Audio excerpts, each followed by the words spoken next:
Hi, my name is Tony Dong. Trump signs executive order to increase apprenticeships. Washington, citing the increasingly unaffordable cost of higher education, and arguing that many colleges and universities failed to help graduates get the skills needed for high-paying jobs. President Donald J. Trump signed an executive order Thursday that calls for the expansion of apprenticeships and more support for institutions that infuse apprenticeships into their coursework.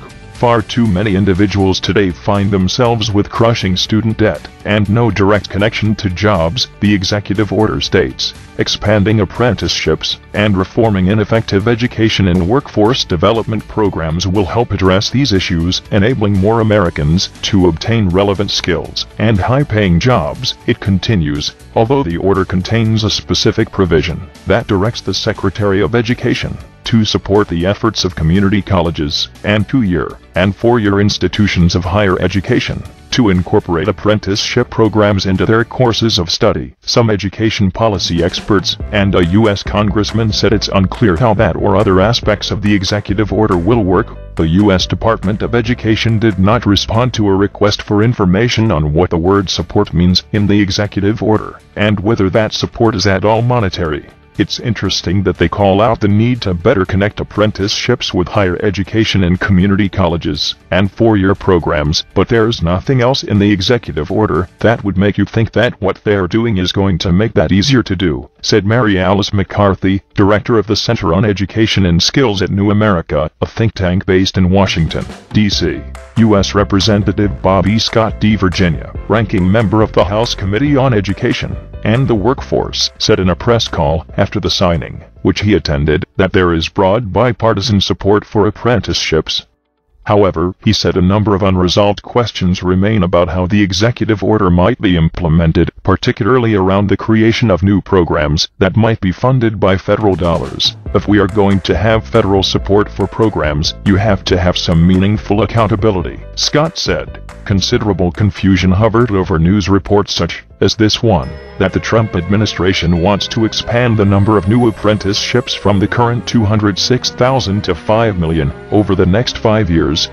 The only original, authentic source for that 5 million figure is an off-the-cuff remark that Trump made in March, when Salesforce show Mark Benioff challenged President Trump to create 5 million new apprenticeships in the next 5 years, and President Trump responded, "And let's do that, let's go for that 5 million.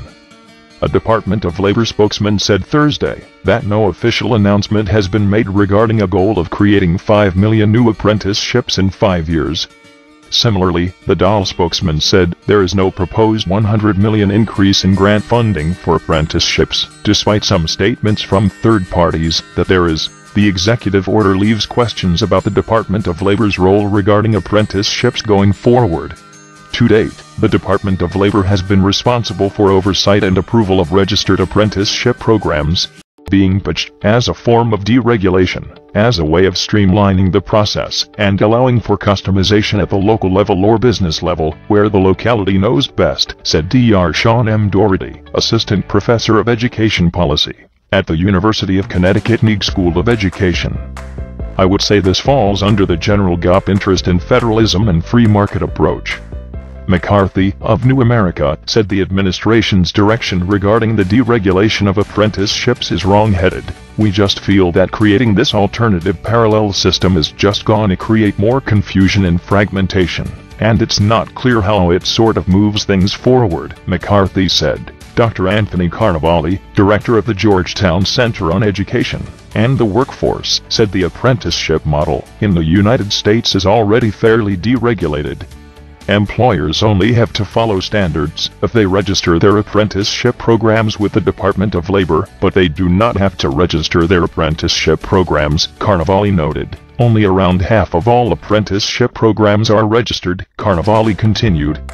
The changes that Trump administration is seeking to implement will make it easier for programs to become registered, moving the responsibility for setting standards from federal government to employers and industry associations. This will make it easier for unregistered apprenticeship and even some internship programs to become registered apprenticeships, Carnevale said.